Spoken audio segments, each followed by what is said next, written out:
다사의 12장 1절 7절 오늘 적과 악을 분별하자 합니다. 적과 악을 분별하자.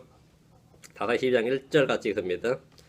에브라임 사람들이 함께 모여 북쪽으로 와서 입다에게 이르되 내가 암몬 자손과 싸우며 건너갈 때 어찌하여 우리를 불러 너와 함께 가게 하지 아니하였느냐. 우리가 너와 내 집을 불태우리라 하며. 예, 자 기도하겠습니다. 주 하나님 감사합니다. 주님께 은혜와 복을 주시길 간구합니다. 주의 영으로 충만케 하시고 함께 하셔서 주의 말씀을 저희 가운데 풍성하게 부어주시기를 원합니다. 아버지 오늘도 주님께서 주의 성령께서 저희 가운데 믿음을 주시고 이 말씀을 통해서 합당한 반응을 보이도록 저에게 확신을 주시길 간구하며 주의 기쁨과 주의 즐거움이 온통 가득한 해야 되게 하시고 주의 교훈과 경고로 저희가 고침을 받고 깨우침을 받고 경고를 받게 해주시길 원합니다. 감사합니다. 주의 성기도합니다. 아멘. 예, 오늘 말씀은 적과 악을 분별하자 이 제목으로 말씀을 공부하겠습니다. 이스라엘은 하나의 군대입니다. 우리는 그리스도의 좋은 군사로 부름받았습니다. 이스라엘은 싸워야 할 적들이 있습니다. 믿음으로 싸우면 승리는 노량물로 주어집니다. 마찬가지로 크리스천들은 싸워야 할 적들이 있습니다. 성도들의 세상은 놀이터가 아니라 전쟁터입니다. 우리는 믿음의 선한 싸움을 싸워야 됩니다. 우리의 싸움은 혈과 육에 대한 것이 아닙니다. 크리스천이 힘써 싸워야 할 원수는 세상과 마귀와 죄와 육신입니다. 그런데 때로 적이 아닌 자기 형제들과 자기 집안 식구들끼리 싸우는 일이 있습니다. 우리 주님께서 말씀하시기를 사람의 원수들이 그의 집안에 속한 자들이라 이 말씀처럼 동료가 적이 되어버리는 겁니다. 이런 일은 오늘 교계에서는 흔하디 흔한 일입니다. 집안 식구의 집안에 속한 자들이 원수가 되는 거죠. 집안에 속한 자들이. 오늘 본문 말씀이 이겁니다. 본문 말씀이. 에브라임은 암몬 자손과 싸워야 할 때는 중립을 지키며 오지 않았습니다. 대신 형제인 입다와 길르앗과 싸우려고 살려왔습니다. 이 미친 저거죠. 사울왕도 말이죠. 적이 쳐들어왔다는데 적진으로 달려가야 될 때 다윗한테 다윗 죽이었다고 다윗한테 달려간 적이 있습니다. 이게 더 급한 거죠. 이게 더 급한 거죠. 입다의 원수는 다름 아닌 이스라엘 집안에 속한 사람, 이스라엘 집안 소위 형제라 불리는 에브라임이 되어버렸습니다. 외부의 적보다 내부의 적이 더 무섭다는 말이 있습니다. 주님께서도 내부는 멸망의 이름을 말씀해 주셨습니다. 마태복음 12장 25절에 예수님께서 그들의 행각을 하시고 그들에게 이르시되 스스로 분쟁하는 왕국마다 황폐하게 되며 스스로 분쟁하는 도시나 집마다 서지 못하리라. 이 일은 사탄의 왕국에도 해당되는 진리입니다. 뭐 하늘의 왕국 말할 필요도 없고 사탄의 왕국에서도 그렇다는 거예요. 내부는 자멸의 길이다. 일단은 대장이 되기 전에는 자기 집안 형제들로부터 상속자가 될 수 없다고 쫓겨났고 이제 이스라엘을 구출한 대장이 되어서는 승리한 후에는 에브라임 지파에게 대장으로 인정을 받지 못했습니다. 이번에 입다는 전과 달리 스스로 포기하고 물러나지 않았습니다. 단호히 맞서 싸웠습니다. 왜 그렇게 한 겁니까? 입다가 웬만하면 싸우지 말고 그냥 이번에 물러나지 않고 왜 싸운 거예요? 입다가 대장이 되기 전에는 겸손했고 대장이 된 후에는 그럼 교만했느냐? 사람이 그냥 쥐 감투를 쓰더니 사람이 확 바뀌었느냐? 뭐 그런 거, 뭐 그것도 한 해석이지. 뭐 그렇게 또 해석하면서 그렇게 해석하는 건데 어떻게 생각하세요? 주의 영이 임한 입다는 이스라엘 구원한 입다는 구원의 대장이신 예수 그리스도를 예표합니다. 예수의 재림을 예표합니다. 재림하신 예수님은 이렇게 명령하십니다. 누가복음 19장 20절에 그러나 내가 자기들을 통치하는 것을 원치 아니한 자 내가 자기들을 통치하는 것을 원치 아니한 저 내 원수들은 이리로 끌어내다가 내 앞에서 죽이라 하였느니라 하시니라. 이게 주님 재림하신 주님께서 하신 말씀입니다. 그 주님께서 구원의 대장으로 이 땅에 왕의 왕으로 오실 때는 끌어다가 내 앞에서 죽이라 해요. 우리는 입다의 경솔한 소원이나 육신의 성품이나 다혈질적인 성격을 분명히 볼 수 있지만 주님은 그런 것들을 통해서 우리 주 예수 그리스도의 사역을 보여주고 계십니다. 입다의 딸 역시 아버지 온 민족 이스라엘을 위해서 자신을 희생물로 넘겨줌으로써 어린 양이신 예수 그리스도의 사역을 훌륭하게 보여줍니다. 성경 역사적 인물이나 이 사실적 사건들은 비록 불완전하지만 이게 완전하다는 건 아니에요. 불완전하지만 예수님이나 그분의 사역을 예표하는 본보기들이 많이 있습니다. 입다는 자기를 쫓아내는 형제들을 위해 싸우고 형제들을 구원하기 위해서 돌아왔고 전쟁에서 승리함으로 이스라엘의 구출자로 세움받았습니다. 이 점에서 입다는 요셉이나 모세와 마찬가지로 예수의 모형입니다. 입다는 전쟁을 하러 나가면서 주께 서원을 했는데 사사기 11장 3절 3절에 주께서 암몬 자손을 틀림없이 내 손에 넘겨주시면 내가 암몬 자손에서 떠나 평안히 돌아올 때에 무엇이든지 내 집 문 앞에서 내 집 문에서 나와 나를 맞이하는 것을 확실히 주의 것이 되리니 내가 그것을 번제 헌물로 드리겠나이다. 내가 그것을 번제 헌물로 드리겠나이다. 그것 하니까 그것 했기 때문에 사람은 될 수 없다. 이거는 소리예요. 무엇이든지 내 집 문에서 나와서 나를 맞이하는 것, 그것이 꾸미는 그겁니다. 나오는 것, 그것이에요. 그것이라고. 예를 들어서 만약에 말이죠, 사람이 될 수 없고 사람은 아예 아니라면 고민할 필요조차 없는 겁니다. 이거는 왜 고민을 해요? 아닌데 사람은 아예 아니라면 고민할 필요가 없는 거예요. 그 뒤에는 스토리 자체가 나올 수가 없는 거죠. 스토리 자체가. 아니면 나오기 전에 승리할 때는 종한테 시켜가지고 소나 양 한 마리 미리 풀어놔라, 뭐 그럴 수도 있는 거고. 그런 지혜가 없어요. 그런 지혜가. 근데 이제 일반 제가 이제 이번에 아는 거 중에 하나가 이제 그 미드라시를 보니까 제가 그런 거 신뢰는 안 합니다. 제가 뭐 물론 보는 건 아닌데, 원래 이 전쟁에서 돌아올 때 관습이 여자들은 집안에서 조용히 기다려야지 절대 나올 수 없다 이래 돼 있더라고요. 그래서 사실인지 아닌지 모르겠는데, 근데 입다에 딸이 진짜 나왔다는 거예요. 그럼 처음 한 사실이었어. 이번 덕분에 한 건데 사실인지 모르겠지만, 그러다 나왔어. 이거 입다 제일 황당하게 됐다. 그렇게 그게는 나오더만 보니까. 근데 내가 그것을 번제물로 드리겠나이다. 뭐야, 집에 나오는 거 주의 것을 번제물로 드리겠나이다 이 말입니다. 그의 서원 때문에 승리한 것이 아니라 그에게 주의 영이 임했기에 승리한 겁니다. 그리고 이스라엘은 그 전에 회개했습니다. 그래서 승리한 거예요. 하나의 승리를 주신 거죠. 그러나 입다의 승리는 그 자신은 물론이고 길르앗의 기쁨이 되질 못했습니다. 그가 한 경솔하고 잘못된 서원 때문입니다. 입다의 딸이 입다가 서원한 번제 업물의 대상이 되었습니다. 우리 이미 지난 시간에 공부했듯이 입다는 자기 딸을 서원한 대로 번제 업물을 드렸습니다. 329절에 그가 자기가 서원한 대로 그에게 행하니, 그가 서원한 대로 행했다고 되어 있어요. 그가 서원한 대로 누구에게? 그녀에게 행하니. 그녀가 남자를 알지 아니하니라. 그것이 이스라엘에서 풍습이 되어. 사람들이 이런저런 해석이 아닌 성경 기록에 따르면 입다는 자기가 서원한 대로 그녀에게 행했습니다. 이것은 논쟁이나 논란의 여지가 없는 기록된 말씀입니다. 이건 누구에게 해석을 필요로 요구하지 않습니다. 기록된 말씀이 이래요. 어떤 사람들이 이 부분에서 뭐 하나님 인신공양을 받으시는가, 사람을 번제물로 받아들인 것이 율법에 맞는가, 이런 주장으로 논점을 흐립니다. 그건 논점을 흐린 겁니다. 입다는 평생 성경적이고 율법에 맞는 일만 한다는 가정이나 전제가 오릅니다. 사람을 살인하고 간음한 것은 성경적이거나 주께서 받아들이기 때문에 사람이 그 짓 합니까? 그건 하나도 상관없는 일이에요. 그럴 리가 없겠지만, 그럴 전혀 버전이 없지만, 만약 하나님께서 입다에게 딸을 바치려 했다면 입다가 바쳤겠다 안 바쳤겠어요? 번제물로 바치라고 했으면 바치겠다 안 바치겠어요? 당연히 바쳤죠. 번제물로 바치라 그러면 번제물로 주님께 드리라 했으면 아브라함에게 이삭 바치라 한 것처럼 했으면 입다가 당연히 드렸겠지. 주의 집에 독신으로 드렸겠어요? 번제 헌물의 뜻에는 번제 헌물의 뜻밖에 없습니다. 다른 뜻이 없어요. 근데 소위 경건하고 보수적이고 근본주의를 자처하는 많은 사람들이, 여기서 제가 말한 이 사람들은 말이죠, 한국에 있던 어떤 목사가 아니고 그런 사람들 지레짐작으로 자기를 겨냥해서 야, 윤 목사가 자기를 배교한 근본주의라 그런다고 막 그런 피해망상증이고요. 저는 그런 사람들은 상대 안 합니다. 소위 자신 경건하고 보수적이고 근본주의 자체하는 많은 사람들이 말한 것처럼 성경에서 번제 헌물이라는 단어는 평생 독신으로 주의 집에 바친다는 뜻이 아닙니다. 그런 뜻은 성경 전체 한 번도 안 나옵니다. 번제 헌물이라 그런 뜻 자체가 없습니다. 그 사전을 안 바꾸는 이상 그런 뜻이 없어요. 입다가 한 서원은 잘못되었고, 그런 율법에 따라 얼마든지 잘못된 서원에 대해서 용서를 구하고 처리할 수 있었습니다. 레위기 5장에 따라 얼마든지 일단 얼마든지 할 수 있었어요.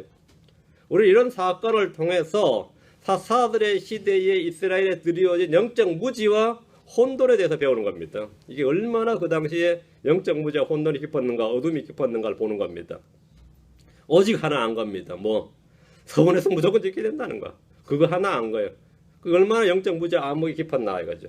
주께서 입다를 통해 승리로 주신 승리로 온 이스라엘 18년간의 극심한 고통에서 안식을 얻었습니다. 이스라엘은 암몬 족속으로부터 해방 자유를 마음껏 누릴 수가 있게 되었습니다. 온 이스라엘은 모두 함께 모여 주께서 주신 승리로 인해 감사와 찬양을 드리고 기쁨의 노래를 부를 수 있게 된 겁니다. 그러나 이런 기쁨이 전혀 없이 곧바로 자기들끼리 전쟁이 터졌어요. 동족 상잔의 내전이 벌어진 겁니다. 외부의 적이나 원수들이 아니라 형제들끼리 죽고 죽이는 전쟁이 터졌습니다. 에브라임 사람들이 입다의 승리를 기뻐하지 않았고, 길르앗 주민이 싸우는 이 싸움을 축하해 주긴 고사하고 불평과 불만으로 시비를 걸었습니다. 형제들의 성공과 형통을 시기하고 그것으로 인해 싸움을 걸고 서로 물고 뜯는 일은 유대사회나 오늘날 교회에서는 다 마찬가지입니다. 이번에 입단의 암몬족 속에서 자기 형제들과 전쟁을 벌여야 됐습니다. 입단의 에브라임 지파는 싸워야 할 적과 사랑하고 받아주고 용납하고 섬겨야 할 형제들에 대한 구분이 없었습니다. 내 편이냐 내 편이냐 이 파장만 있었을 뿐입니다. 오늘날 교회를 보십시오. 형제들 간에 얼마나 물고 뜯고 싸우는지 모릅니다. 성경 신자들도 마찬가지입니다. 물고 뜯고 싸우는 일은 이제 넌저리가 날 정도인데 뭐 나도 옛날에 물고 뜯었으니까 뭐 자유롭지 못하지. 과거에서 자유롭지 못한 남자이지. 그 한 10년 뭐 15년 전 이야기 뭐 물고 늘어지면 나도 뭐 할 말 없지 이러대요. 나는 그럼 잘못했다 그래요. 나 그랬다고. 성경에 몇 차례 걸쳐서 이스라엘의 내전이 나오는데 그때마다 입은 상처가 치명타입니다. 치명적이었어요. 오늘 교회도 마찬가지입니다. 성경을 믿는다는 사람들이 성경 신자를 상대로 비난과 욕설하기 기본이고 신앙의 자유를 막 억압을 합니다. 이 목회자 모임을 가지면 말이죠. 우리도 저는 여기서는 안 가지지만 한국은 한 달에 한 번씩 목회자 모임이 있는데 그 자리에 참석하지 않는 목사는 그날 죽은 거예요. 질겅질겅 피는 겁니다. 그 자리에 참석하지 않는 사람은 그 자리도 없는 사람을 왜 그렇게 씹어대요? 그럼 한번 생각을 해보세요. 제가 2001년에 미국으로 왔는데 몇 년 동안 씹혔겠어요. 미국에 있으니까 그 자리에 없었으니까. 그 자리에 없었으니까. 제가 한 10년 만에 한국을 갔는데 어떤 목사님 저한테 모임 때마다 한 윤 목사는 몇 명이 씹어대는데 넌저리가 나서 못 듣겠다 그래요. 없는 사람 왜 씹어대는데 있을 때는 못 씹어서 나도 한 가닥 상승기 됐나봐. 똘끼가 있긴 있었나봐. 내 앞에서 아무도 못 그랬었는데 내가 미국 가니까 그렇게 자유로웠는지 몇 년을 씹는데 내가 매달 모일 때마다 씹더라고요. 모일 때마다 이 비난과 욕설이 끊어지질 않더라는 거예요. 끊어지지 않더라. 근데 지금은 다른 사람 바뀌었지요. 바뀌었대. 이제 저 아니죠. 몇 년 더 가겠네요 뭐. 저는 성도들의 대장이 아니고 지체들의 머리가 아닙니다.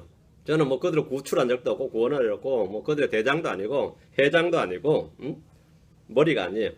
덕분에 저는 그들 안 싸웁니다. 저는 재림의 주님을 예표하지 않으니까 안 싸워요. 지금도 앞으로 누가 저를 욕하고 비난하면 인내로 견디는 것이 하나님의 뜻인 줄로 압니다. 선을 행하다가 고난을 받고 잘 행하다가 고난을 받을 때 끈기 있게 견디는 것이 하나님의 뜻입니다. 근데 입단은 같은 형제인 에브라임을 향해서 단호하게 맞서 싸웠습니다. 입단은 자기 고향 길라 사람과 므낫세 지파를 데리고 이 전쟁을 치렀고 당시 가장 큰 지파였던 에브라임 지파는 참전하지 않았습니다. 암몬 자손은 요단을 건너와서 유다와 베냐민과 에브라임 지파가 싸웠음에도 불구하고 에브라임 지파는 자신들이 피해자인데도 이 길라 지파가 므낫세에 속합니다. 그 므낫세 지파가 힘을 합쳐서 싸울 때 뒤로 한 발 물러나 버린 거예요. 입단이 이 전쟁을 치를 때 에브라임에게 도와달라고 요청을 했습니다. 워낙 상대가 많기 때문에 에브라임 와서 도우라고 했는데 도움을 딱 거절했어요. 입단 요청을 거절했습니다. 결정적일 때 도움을 구하는데 도움을 거절하면 원수됩니다. 사실은 에브라임한테 입다가 먼저 가서 호출해가지고 너희 전쟁 때 그런 반역적인 행위를 한 것에 대해서 심판에도 모자랄 일인데 지금 뭔가 거꾸로 됐습니다. 12장 1절 본문 봅니다. 에브라임 사람들이 함께 모여 북쪽으로 가서 입다에게 이르되 내가 암몬 자손과 싸우러 건너갈 때 어찌하여 우리를 불러 너와 함께 가게 하지 아니하였느냐. 우리가 너와 내 집을 불태우리라며. 엄청난 말이죠. 그 사사 기드온에게 시비를 걸어서 다툰 것하고 이건 지금 차후에다는 겁니다. 군대를 모아서 왔어요. 그리고 나서는 우리가 너와 내 집을 불태우리라 했는데 이거는 실질적 위험이 됐죠.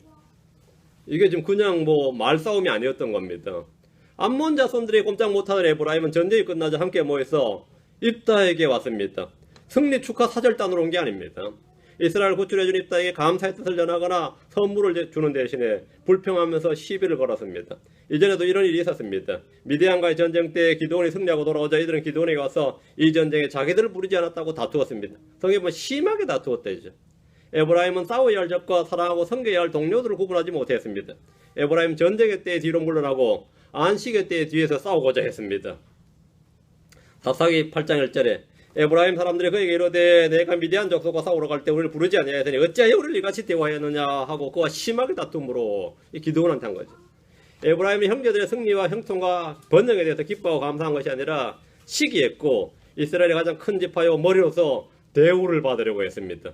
그러니까 에브라임은 이 헛된 영광을 구한 겁니다. 우리가 제일 큰 지파인데 우리가 아니라 자기들끼리 하고 자기들이 대장 되려고 한다 이거죠. 이게 용납이 안 된 거죠.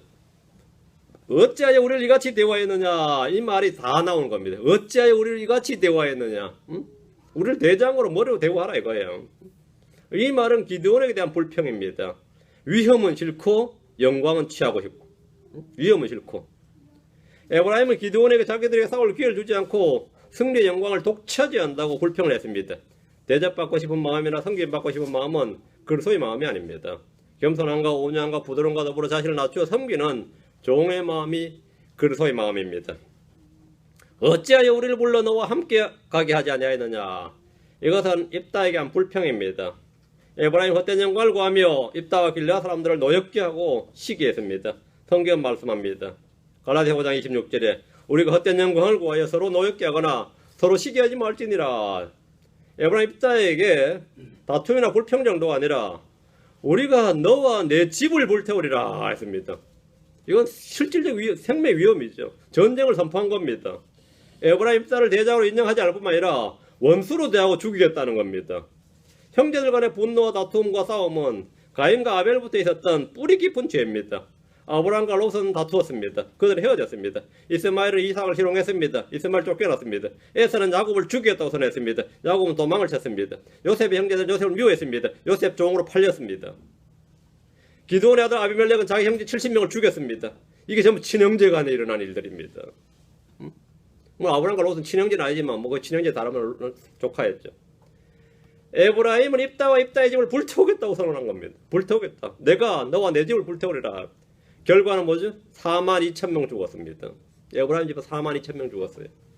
사울 왕은 다윗을 미워했고 죽이려 했습니다. 자기 사위잖아요. 그걸 죽이려고 그랬어요. 집안이 멸망했어요. 그래서 집안이 멸문했습니다. 형제를 미워하는 일은 참으로 그 결과가 끔찍합니다. 끔찍한 일이에요. 그 미워하는 것, 형제를 미워하는 것은 뭐죠? 살인이다 이거예요. 형제를 미워하는 건 살인이다. 미워하면 안 됩니다. 율법에 말하기를 레위기 19장 18절에 너는 원수를 갚지 말고 내 백성의 자손들에게 불평하지 말며 내 백성의 자손들에게 같은 지파들끼리는 불평하지 말라는 겁니다. 내 이웃을 내 자신같이 사랑하라. 나는 주니라. 이렇게 말씀하셨습니다. 그러나 에브라임은 이 적들과는 싸우지 않았지만 대신 형제와는 싸우겠다고 전쟁을 선포했습니다. 이웃사랑과 형제사랑은 율법의 가장 큰 명령 중에 하나입니다. 이웃사랑은 율법의 안서의 성취입니다. 이웃사랑은 왕가의 법입니다. 에브라임의 입달당에 분노와 적개심을 드러냈습니다. 자기 형제를 미워하는 자는 어두운 가운데 있고 어두운 가운데 거리며 자기가 어디로 가는지 알지 못하는데 이는 그 어두움이 그의 눈을 멀게 하기 때문입니다. 크리스천이라는 사람이 자기 형제를 미워하면 그는 거짓말하는 자입니다. 성경 말씀하시기를 요한 3장 15절에 누구든지 자기 형제를 미워하는 자는 살인하는 자니 살인하는 자 속에는 영원한 생명이 거하지 아니하는 줄 너희가 아느니라. 형제를 미워하는 자는 살인하는 자다. 크리스천이 되면 첫 번째 나타나는 특징이 뭐냐면 형제사랑입니다. 형제사랑이 첫 번째 크리스천의 표지예요. 크리스천의 표지입니다. 에브라임 입달량의 마음을 어떻게 썼느냐 이거예요.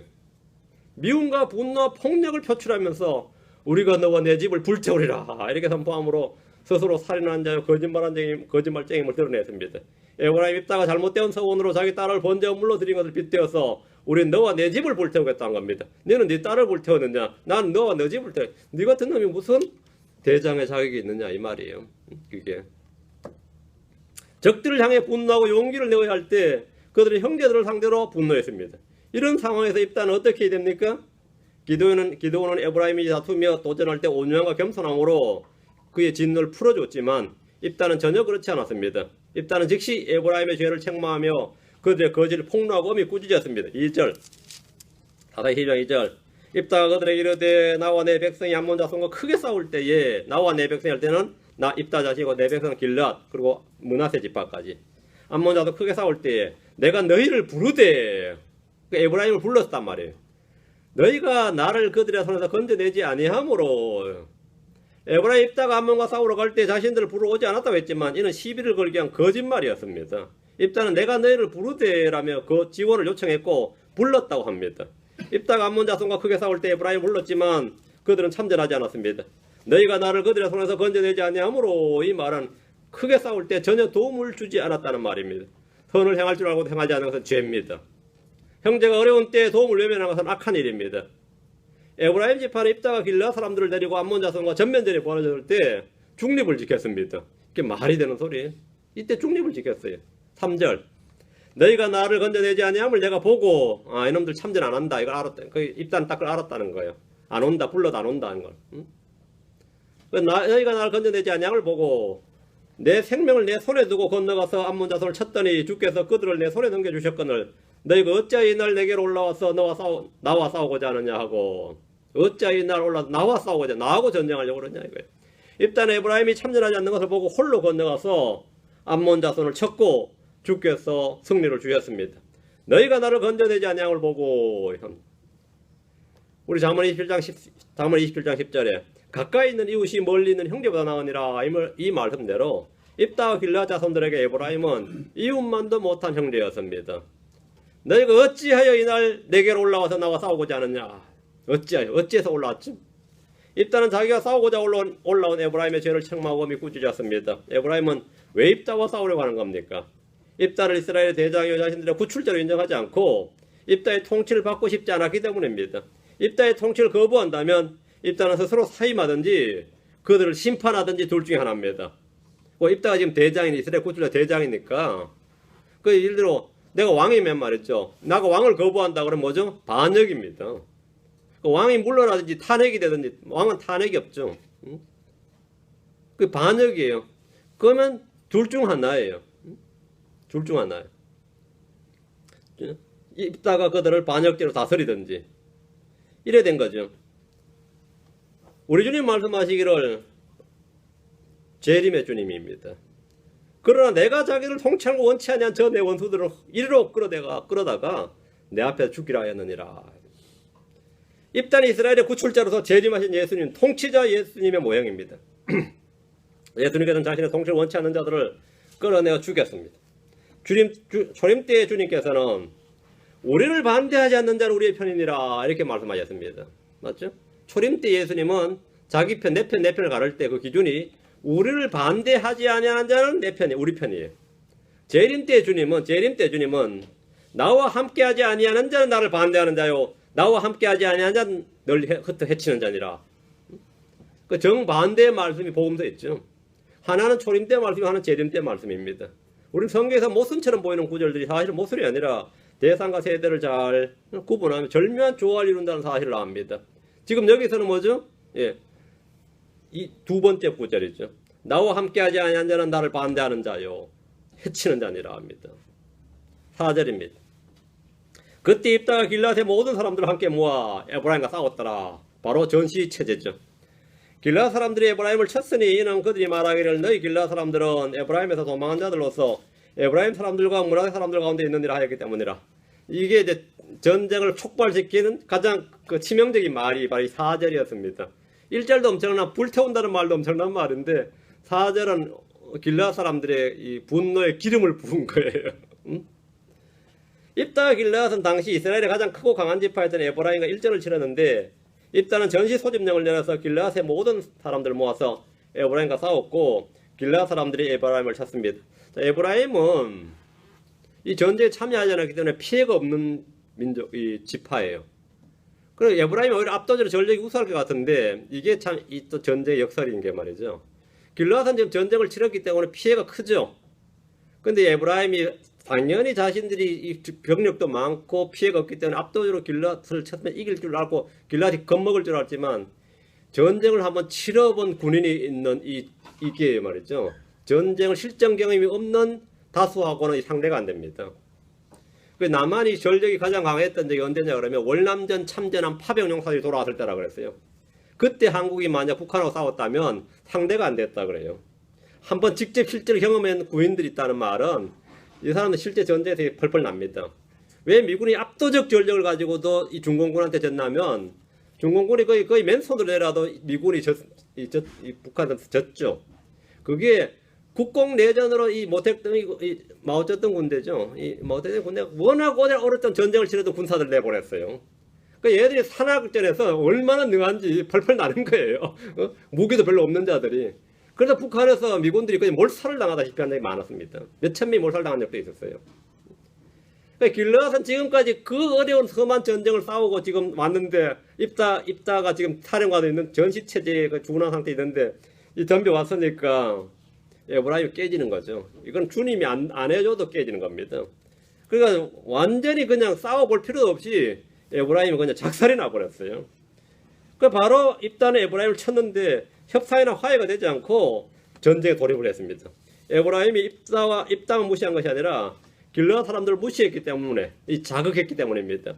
너희 길르앗 사람들은 에브라임의 도망한 자들로서 이거 완전 모욕적인 말이죠.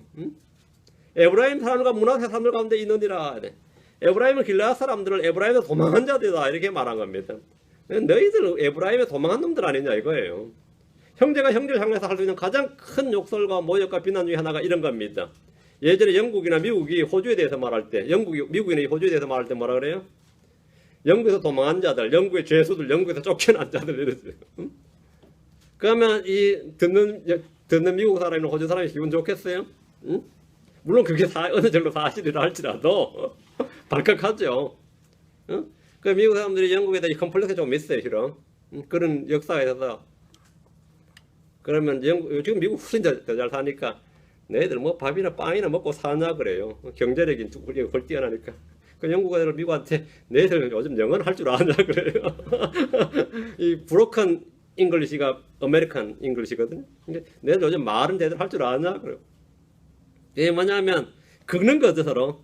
서로 긁는 건데 지금 에브라임 자손들이 지금 길르앗한테 이렇게 말하니까 길르앗 사람들이 이때 지금까지 말이죠. 지금 기드온 때부터 시작해서 나름 이스라엘의 명문 지파였고 므낫세 지파가 지금 중심 연속해서 사사들을 막 배출해가지고 이스라엘의 최대 명문 족속으로 자리매김하고 있는데 에브라임이 그런 길르앗을 향해가지고 열등감 피해망상적이죠. 열등감 표출이에요. 에브라임에서 도망한 자들하고 싹 무시를 하니까 이제 요즘 말하면 개무시라 그러죠. 이런 개무시를 당하고 가만히 있느냐 이거죠. 이때 입다 길르앗은 삼상손의 가르침이나 우리 주님처럼 욕을 당하시되 맞대어 욕하지 아니하고 고난을 당하시되 위협하지 아니하며 오직 의롭게 심판하신 분에게 자신을 맡기시되 뭐 이런 구절과는 아무 해당 사항이 없습니다.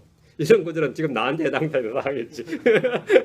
지금 내가 요즘 이러고 있지. 지금 맞대어 욕하지 않고 있어 지금. 이건 지금 크리스천에게 해당하는 하지 지금 입다하고는 해당 사항이 없어요. 입다는 지금 이스라엘의 대장이 된 사람입니다. 그래서 지금 여기서 잘못되면 이 사사도 못할 뿐만 아니라 이스라엘 그게 완전히 그냥 와해돼 버립니다. 5절입니다. 길르앗 사람들이 에브라임 사람들보다 먼저 요르단의 통로를 점령하고는 그동안 그 에브라임 사람들이 말하기를 내가 지나가게 하라 하면 길르앗 사람들이 그에게 말하기를 내가 에브라임 사람이냐 하여 그가 만일 말하기를 아니라 하면 길르앗 사람들이 볼 때 에브라임 쳤을 뿐만 아니라 에브라임 하면 다 흩어졌죠. 그래서 이 정도에서 그냥 놔주면 좋은데 그죠? 입다가 좀 심하긴 했어요. 아예 그냥 요르단 통로를 딱 막아버린 거예요. 그래서 도망하는 자들을 그냥 돌아가서 두질 않은 거죠. 먼저 요르단의 통로를 점령하고는 도망하는 에브라임 사람들이 지나가지 못하도록 막았습니다. 이스라엘 사람들은 외모에서나 언어에서는 구분이 가지 않습니다. 에브라임 사람인지 므낫세 지파인지 뭐 같은 고향 길르앗 사람인지 구분하기 쉽지 않아요. 그래서 쉽게 구분한 방법이 있습니다. 내가 에브라임 사람이냐 물어보면 당연히 에브라임 사람이 뭐라 그랬어요? 아니라 그러지. 예 그러겠어요?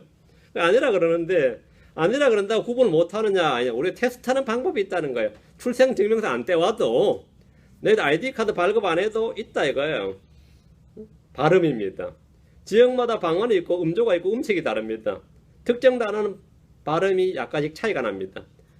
그래서 예를 들어서 호남사랑 경남사랑 경북함도 긴 단어, 긴 문장을 쫙 한번 말해보라 하면 자연스럽게 말해보라 하면 한두 단어에서 몰라도 긴 문장에서 드러나요. 저도 뭐 어디서 이야기할 때 하면 경상도 사람 뭐 이래요. 그 음조 때문이죠. 음조 때문에 그래요. 지금 더 많이 드러나죠.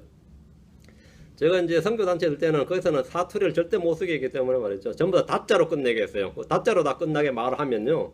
한 6개월 그렇게 하면 어느 정도 언어는 변해요. 그렇게 해서 이제 고향을 갔더니만 독특하대. 분명히 여기 음조는 맞는데 말은 독특하대 나보고. 그런데 이제 군대를 갔는데요. 군대는 이게 이 본적지별로 막 이게 되더라고요. 우리 병력은 다 이게 거기서 올라오는 애들이라서 한 6주간 같이 훈련 받았더니 완전히 6주 만에 그 다음 배웠던 몇 년간에요. 이 사투리 개조 훈련이 몽땅 도루묵이 되어버렸어요. 6주 만에. 아, 아유. 거기다가 말이죠. 이제 사투리 잘 쓰는 사람 하나 만나버리면 완전 본능 나와요. 그냥. 뭐 그냥 쏟아져 나와. 요즘은 뭐 낮자로 안 끝나고 노자로 끝나요. 먹은 나가 아니고 먹은 노. 이래서 이게 완전히 뭐 튀어나온다 이거죠. 그럼 그냥 아는 거죠. 5절입니다. 길라 사람들이 에브라임 사람들보다 먼저 6절입니다. 그들이 그에게 이제 십볼렛을 말해보라 하고 그가 능히 그에게 그것을 바르게 말하며 바르게 발음하여 말하지 못함으로 십볼렛 하면 그들이 곧 그를 붙잡아 요르단의 통로에서 죽였더라. 그때 에브라임 사람들 중에서 쓰러진 자가 42,000명이었더라. 에브라임 사람들은 길라 사람들이 자연스럽게 할 수 있는 발음을 쉽게 하지 못하는 게 하나 있었는데 쉬 발음이었습니다. 쉬 하라 그러면 못해. 쉬볼레 하라 그러면 못하는데 십 한다는 거죠. 쉽을 십 한다는 거죠. 복모음을 단모음을 하는 거죠. 한국 사람들이 영어를 배울 때 몇 가지 발음을 해결하지 못하는 예가 있습니다. 못하는 거 있죠. 못하는 거 있습니다. 아무리 자기는 유사하게 한다 그래도 이쪽 사람 들었을 때 그냥 한 번에 그냥 아니다는 거 알죠. 유럽 사람도 마찬가지로 영어를 배울 때 북미 사람이냐 남유럽 사람이냐 동유럽 사람이냐 다 틀립니다. 못하는 사람 못해요. 유럽 사람도. 여기서 금방 구분이 갔죠. 이 사람들은. 일본 사람들은 종성의 R과 L을 제대로 발음하지 못합니다. 웬만큼 노력해서는 안 됩니다. 웬만큼 노력해서. 한국인들이 일본어를 아무리 잘한다고 해도 이 쓰와 찌 발음의 그 사이 발음을 못합니다. 한국 사람 둘 중에 하나 선택을 해요. 쓰 아니면 찌. 근데 그 일본 사람들은 그냥 그걸 바로 알아요. 관동 대지진 났을 때 이 한국에서 온 일본인들, 귀화 일본인들 구분해낼 때 다 이 발음으로 했습니다. 쓰와 찌 중간 발음 하게 했는데 한국서 온 사람들은 그게 안 돼요. 이거 소위 말하는 한국 사람은 그 대대로 해도 안 됩니다. 그게 쓰와 찌 발음이 안 돼요. 희한하죠? 유럽 사람이 영어를 배울 때도 마찬가지입니다. 경상도 사람들 중에서 쌍시옷 발음을 못해가지고 그냥 시옷으로 발음하고 단어의 첫 글자 의를 강하게 의를 발음하고 의자 하라 그러면 이자 그래요. 의를 못해서 예수님의 의 하라 그래. 예수님의 이 예수님이 이 이래가지고 그 사람이 의를 두 번 더 이라 그래. 그런 사람이 있어요. 실제. 그래가지고 의자 해봐. 의 해봐. 하나님의 의 하라 그러면 하나님이 이 이래요. 다 그런 건 아닌데 그런 사람이 많이 있어요. 길르앗 사람들이 요즘에 딱 착안을 해가지고 십볼렛 이렇게 단어를 말해보라 그러면 상대가 십볼렛 이렇게 하면 그런 거 죽는 거예요. 이 한마디로 그런 죽는 거예요. 아, 참 희한한 일이죠. 그래서 죽었어요. 요르단 통로에서 죽였어요. 에브라임은 적들과 싸우다 전쟁에서 죽은 것이 아니라 이 형제들과 싸우다가 요르단 통로에서 죽었습니다. 이게 얼마나 참 황당한 일이야. 적들에게 죽으면 뭐죠? 순교죠. 전사지. 형제들에게 이게 완전 개죽음이죠. 가장 비참한 일입니다. 그때 에브라임 사람들 중에 쓰러진 자가 42,000명이었더라 했는데 내전으로 죽은 사람의 수가 엄청납니다. 에브라임이 이 싸움에서 얻은 게 하나도 없습니다. 성경 형제들의 다툼에 대해서 말하기를 갈라디아 5장 15절에 그러나 만일 너희가 서로 물고 삼킬지인데 너희가 서로에게 소멸되지 않도록 조심하라 이랬습니다. 우리는 여기서 적과 아군, 동료, 원수와 형제를 구분하는 방법을 정확히 알아야 됩니다. 마가복음 9장 32절 39절 40절입니다.